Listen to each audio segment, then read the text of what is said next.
Soy Guillermina Etkin, soy compositora, directora, performer, cantante, pianista y hago diseño sonoro en obras escénicas de teatro, danza, en cine, performance.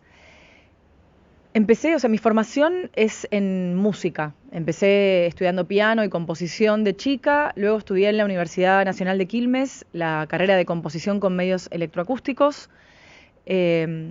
Ahí empiezo a trabajar mucho también con tecnología para la música, o sea que además del piano empiezan a aparecer otros artefactos en mi vida, sobre todo la computadora y todos los procesos que se le pueden hacer al sonido.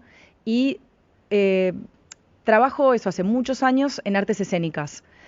Y tenía de hace tiempo la inquietud de ponerme a componer, a crear una obra escénica, musical, sonora, pensando la dramaturgia desde el sonido. La obra se estrenó el año pasado en el Festival de Nueva Ópera de Buenos Aires, gracias a una beca de creación y experimentación en Nueva Ópera que me dio Fundación Williams y Fundación Atlantics. Yo desarrollo este proyecto luego de participar de un programa muy valioso que se llama la Escuela de Invierno, donde tenés contacto con colegas de la música y de las artes escénicas y hay clases con maestras y maestros de las escénicas y de la composición. Empiezo a imaginar este proyecto que hace tiempo que ya venía también un poco pensándolo, porque surge a partir de un trabajo anterior que fue una pieza audiovisual que hice en pandemia, en 2020, adentro del órgano del CCK.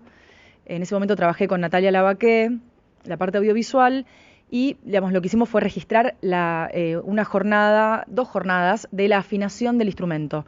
Con esos sonidos hice una pieza sonora y lo que hicimos fue filmar la máquina por dentro, que es una máquina impresionante, de 3 pisos, 3.600 tubos, mecanismos muy complejos.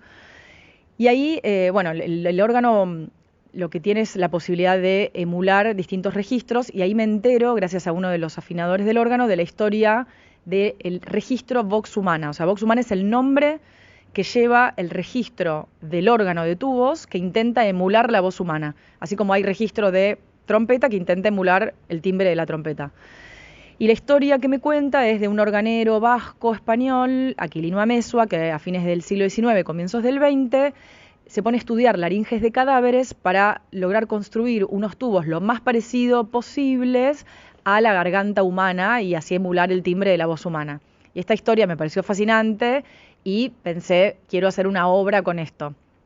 Y a partir de ahí empieza a desarrollarse en mi cabeza la posibilidad de hacer una obra escénica, musical. Cuando participo del programa Nueva Ópera, digo, podría ser una ópera y cruzar lenguajes donde el sonido sea el foco, pero además hay todo un trabajo escénico, que trabajé junto a Damiana Poggi, que trabaja conmigo la puesta en escena, con 3 performers, cantantes, que también son co-creadores, porque es una creación que fuimos haciendo en conjunto con Hugo Portillo del Rayo, Julián Larquier y Graciela Odone, y con Añese Lo Supone en iluminación, Lara Solgaudini en vestuario y la gente del laboratorio del Lapso de la Universidad Nacional de Quilmes, con la que creamos un instrumento para la pieza, un instrumento que es de tubos y parlantes, es un instrumento electroacústico que se llama Gladys, que intenta emular la voz humana. O sea, yo fui con esta idea a Manuel Eguía, que es el director del proyecto de investigación del que yo formo parte ahí en la UNCI, contándole sobre la idea de esta obra y que quería, a partir de esta premisa de la cuestión de emular la voz humana, ver si podíamos inventar un instrumento, y él me dice, sí, hagámoslo en el laboratorio, y ahí trabajé con Antonio Ortega Bruck y Darío Ruiz. Antonio está en escena también, y él con un programa por computadora desarrolla lo que sería el cerebro de Gladys, que tiene la posibilidad de emular la voz humana porque está construida a partir de un modelo matemático que imita la glotis humana. Me hace recordar un cuento que se llama La máquina de pensar en Gladys. ¿En serio? Sí. ¿Así se llama? Sí, La máquina de pensar en Gladys. No, necesito leer ese cuento. En general estoy acostumbrada a trabajar en proyectos en los que la dramaturgia está construida quizás a partir de imágenes o a partir de textos o de situaciones escénicas en las que se piensa el sonido como una parte que aparte, bueno, es ineludible porque todo lo que acciona suena. Entonces digo, a partir de ahí y después, bueno, todo lo que se pueda sumar como música, diseño sonoro como para la escena, es un trabajo que yo venía desarrollando. Pero como mi inquietud, mi pregunta era cómo hacer para invertir un poco esta situación y pensar en una pieza, un poco como se piensan las piezas musicales, básicamente, ¿no? Que la composición tiene que ver con cuestiones formales, muy propias de la música, digamos, de cómo el sonido de un sonido va llevando a la necesidad de otro sonido que se encadena con otro sonido y cómo se piensa una forma, una especie de macroforma de una pieza, y después, bueno, todo lo micro que sucede allí dentro, que tiene que ver con relaciones tímbricas, relaciones de dinámicas, de espacios, también de, bueno, de motivos, temas, digamos, como cuestiones que son muy intrínsecas a lo musical, de cómo se compone y se piensa la música.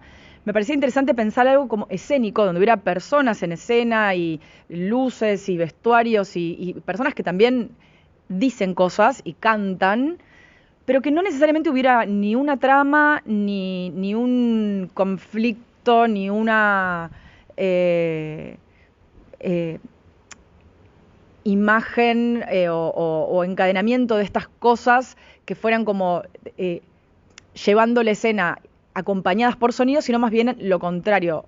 O sea, no sé si lo contrario, pero como partir de una premisa inversa, decir, bueno, ¿qué pasa si lo sonoro está puesto en foco y eso es lo que va conduciendo las distintas escenas que se van desarrollando en la pieza? Bueno, está la voz como centro, por un lado, digamos, las distintas voces, porque por un lado está este instrumento Gladys, este instrumento de tubos y parlantes que está bastante central en la escena. Están las voces de Wo, de Julián y de Graciela. Yo también hago coros y estoy tocando el órgano.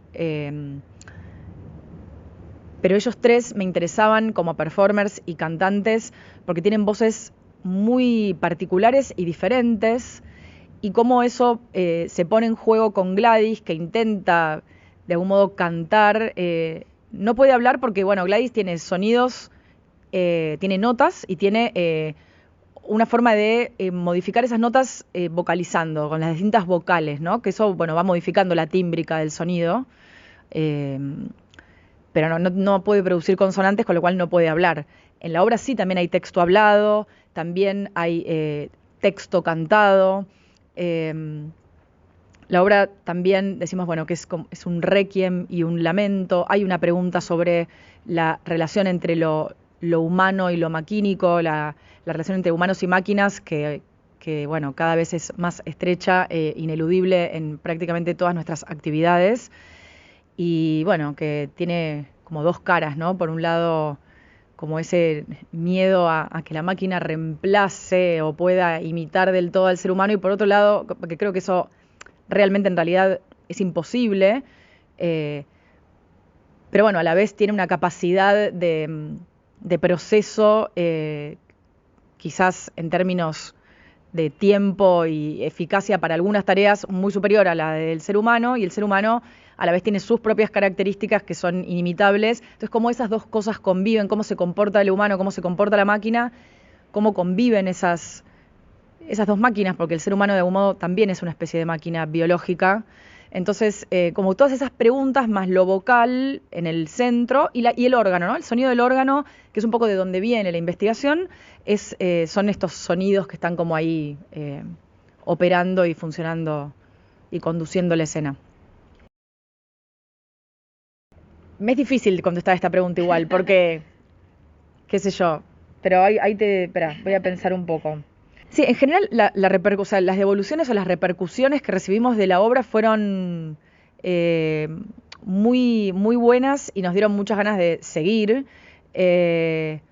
Produjo mucho interés esta máquina, Gladys, como muchas preguntas en torno bueno, ¿qué es este instrumento? Probablemente porque introducir algo nuevo en ese sentido, cualquier obra es introducir algo nuevo, pero de por sí aparece este instrumento con estas preguntas respecto de, bueno, qué posibilidades tiene esta máquina de cantar como un humano, y esta pregunta sobre la voz humana, este también carácter fantasmático que tiene la voz, y bueno, jugamos bastante con eso en escena.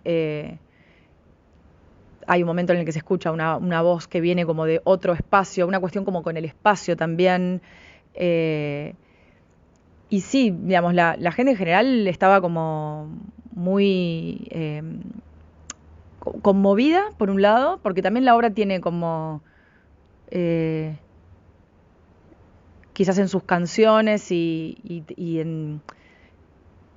La voz tiene una potencia muy fuerte en cuanto a la transmisión de emociones y de ideas, y creo que hay algo ahí que sí, que sucedió, como que la gente quedó bastante como impactada, conmovida. Recibimos así muy, muy buenos comentarios de mucho entusiasmo respecto del trabajo, del proyecto, de todo lo que les producía también ese espacio. Y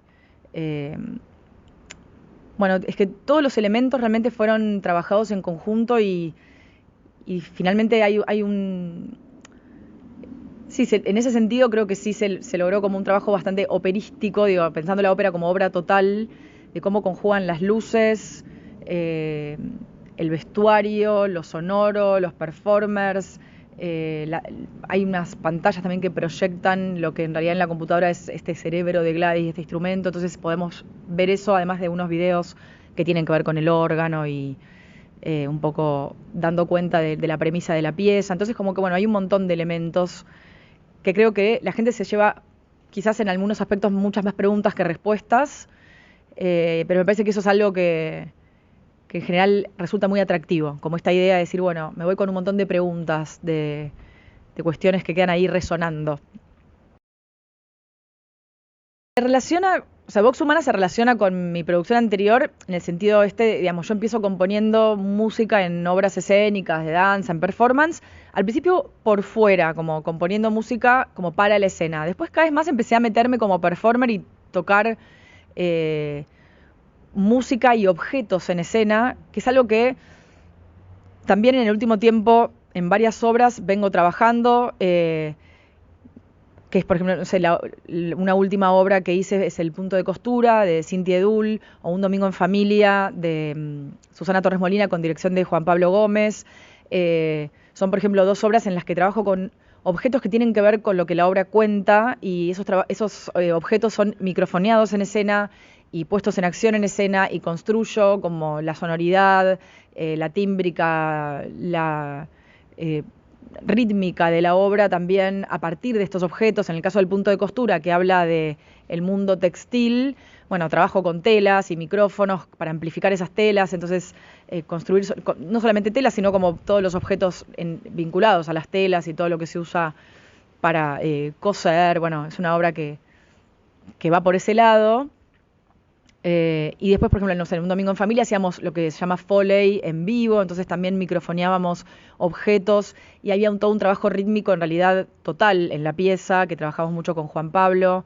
La obra de Susana es una obra coral que pone muchas voces en escena, como voces en el sentido de, sí, concretamente voces de los actores y la actriz, pero además en cuanto a lo que cuentan, ¿no? Es una obra que habla de la militancia en los 70 en Argentina, y bueno, es como muy interesante todo el trabajo coral, digamos, que tiene el texto en su escritura. Y después, no sé, trabajos como, por ejemplo, Señor Woman en Lady Ray-Ban Ring, dirigido por Hugo Portillo del Rayo, que ahora es performer de Vox Humana, en el que trabajamos canciones. La canción es algo que vengo trabajando hace muchos años. Tuve en su momento bandas en las que componía canciones, y con Señor Woman tenemos una banda que también con Carla Crespo, que es... que tiene las canciones de la obra, y la obra se cuenta a través de estas canciones. O sea, en el caso de Señor Woman es como que la dramaturgia está apoyada en las canciones, porque las canciones van haciendo un relato, o sea, también tiene algo operístico. Y después con Damiana Poggi, con la que trabajé la puesta en escena, también compartí muchos proyectos, como Fuerza de Gravedad, como 2740, en los que también trabajo lo vocal.